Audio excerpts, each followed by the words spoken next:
Le président iranien n'a pas caché sa joie devant les parlementaires de son pays. Samedi, l'accord international sur le nucléaire iranien, conclu en juillet dernier, est enfin entré en vigueur.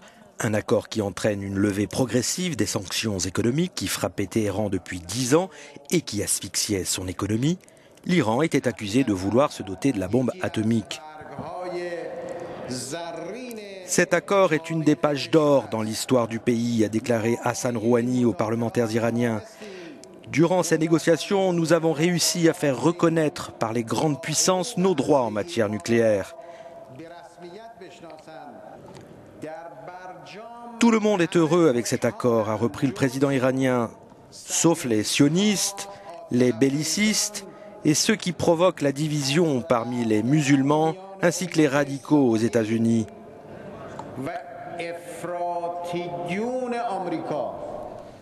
Israël et l'Arabie saoudite sont les deux principaux pays à s'être opposés à cet accord. Ils voient d'un très mauvais œil le retour de Téhéran sur la scène internationale et régionale. Et sans surprise, le Premier ministre israélien est resté très ferme. La communauté internationale doit imposer des sanctions claires et sévères contre toute violation de l'accord contre l'Iran.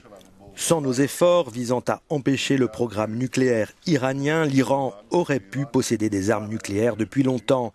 La politique israélienne était et reste la même, éviter que l'Iran ne se dote d'armes nucléaires.